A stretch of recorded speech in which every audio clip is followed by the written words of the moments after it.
actually soon. And Right.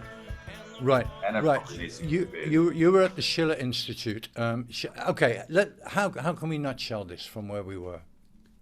I was just I can finish on the point I wanted to make because it's Okay, about the American economy. right. So yeah, I still work with a lot of Americans. In fact, I talk to them weekly, Mm, and there's a in America there's a whole bunch of senior statesmen, retired diplomats, who are just as concerned about where this is going as we okay. are.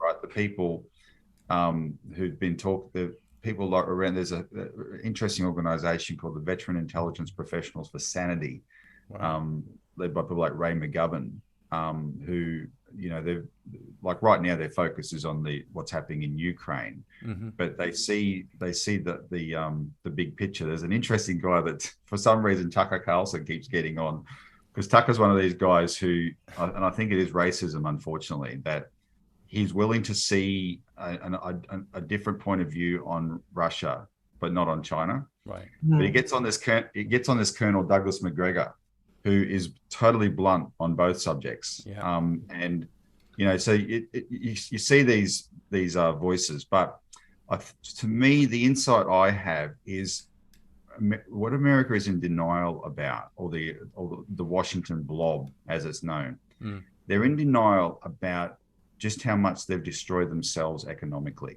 Yeah. So when they're thinking strategically and in geopolitical terms, we can play these games.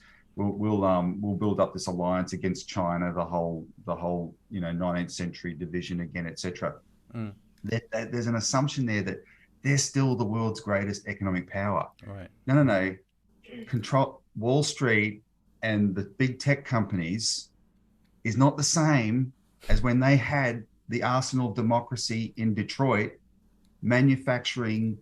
When they were the center of manufacturing. That's real power. Not owning Facebook, right? We can all turn that off. That's not. These people are fools. Yeah, they're making those decisions like they still have the power. That's no, priceless. No. That is priceless. So basically, are we saying that they've been given enough rope to hang themselves? Will they? Well, they cannot. They're writing checks they cannot cash. Bang. And they're assuming certain things. These people are so brainwashed into their capitalist ideology. And I'm not a communist. I'm just saying they think that capitalism is the supreme system. We've got the fountain of liberty. Just let it flourish. That's what America is, right? They think that everything in China is fake. Oh, that's about to collapse, right? We just have to pull this little string, and the whole thing's going to collapse because it can't be real. It's got a communist label on it. That's never going to be real, right? And they're plotting war on the basis of these totally misplaced assumptions. They will end up destroying themselves. And I think the rest of the world, that we use the map where you've got all the countries that condemned Russia, because we were told, the world has condemned Russia. Yeah. Oh, really? You've got a white little bit up here in Europe, you've got North America, and you've got Australia and New Zealand. That's not the world, people. 75% have gone the other way, because that's the 75% that's doing deals with China, 140 countries in the Belt and Road, right? That's the real world. And I think that fight is already almost over. Wow. We're just on the losing side. We just got to try and get our people to see, right? That's beautiful, Robbie. Robbie, you've given me a giggle this morning. That's wonderful. Thank you very much. Anna, what's your take? What he said. what he said. The thing is, we've got, these are wars by the elite, because no one gains. You have 0.1% of the top American elite who own as much as the bottom 90%. It's like they've sucked it dry.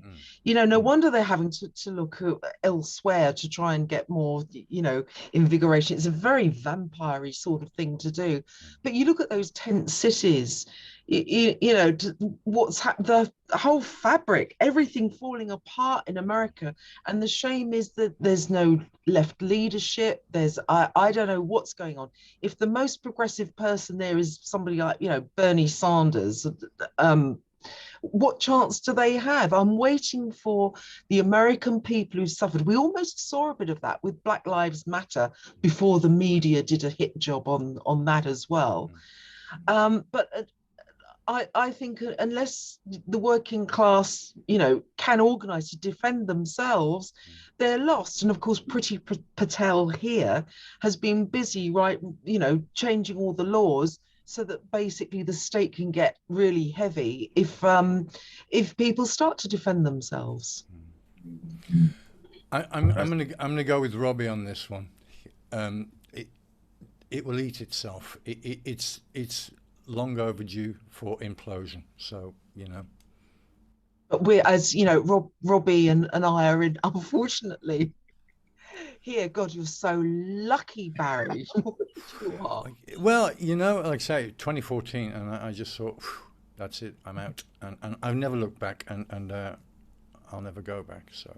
What's the division around the US dollar though? If our massive company BHP has already done those deals, right, and that's where the center of gravity is, and it's going to force changes internally, and the anti-China people are going to get more hysterical. Of course it could mean the war danger is even more acute. It could get bumpy, unfortunately really bad, right? But for the majority of people, while we do have the ability for some democratic pressures, we're not real democracies. I know they're pretty fake, but sometimes when the pressure is brought to bear, and the public can force the politicians to rethink things. Sometimes our party is saying we're going to be a voice. We've got a lot of credibility because people support what we do on economic policy domestically, right? We fight against bank corruption and all that sort of stuff.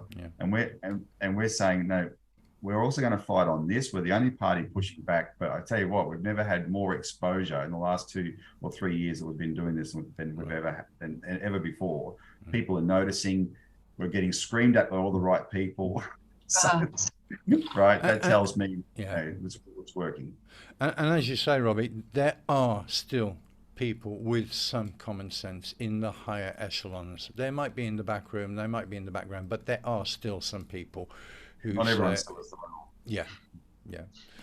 You know what worries me is that if this really gets nasty, even nastier, and we're talking about nukes, if you're Russia and you want to set an example, you know, what is it, killing a monkey to scare the rest of the monkeys? Which country do you think is going to be, you know, first on the list?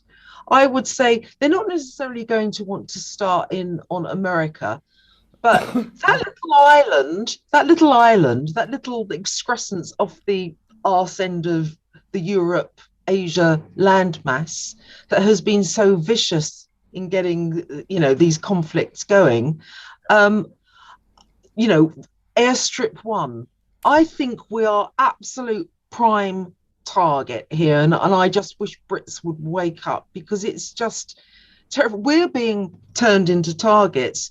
And you see all the luxury bunkers they've got. Have you seen with petting zoos, daylight, swimming pools? They think that they're going to sit it out while the rest of us die and fry. That's terrible. But it's a real thing. We have the same. I've been interviewing an ex-ambassador on our show a few times this year, and his main warning is, look, we are allowing ourselves to be turned into a proxy for the United States in the war against China, because the United States and China are not going to want to fire at each other. Russia and the United States are not going to want to fire at each other. But countries can become proxies in those wars, and the results will be absolutely unmitigated disaster. But that's the sort of analysis that, even in our party, it's been hard to bring people along on this China question because of the prejudice. It's really extreme, but it's starting to work. Right. Our supporters, they've stuck with us. They've argued with us, but they've stuck with us.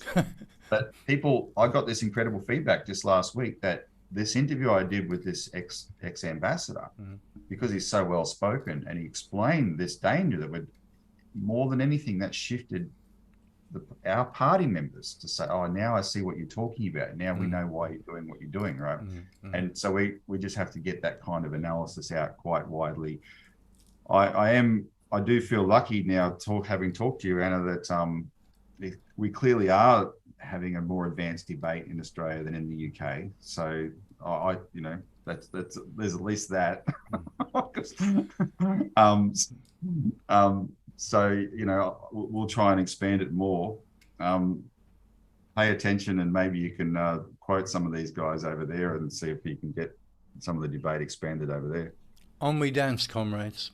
Robbie, thank you so much. I'm really, it's been a joy to be with you, and you, Anna. Thank you so much and I know I've kept you waiting, and I'm so sorry, but it's been great, and I will try to make some sense of this and put it all together in a cogent fashion, and I'll send it to you, give you links and etc. But it's been wonderful, really, and I hope we can I hope we can do this tricontinental thing again sometime.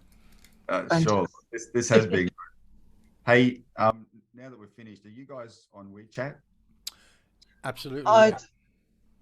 You can follow the saga of me trying to get on WeChat on Twitter. It's really weird. Anyway, it's a whole thing. Somebody in China is trying to help me. They have to it's the verification systems that they're trying to help. But thank you. It's lovely to meet you, Robbie. And you're doing such a brilliant, inspiring job.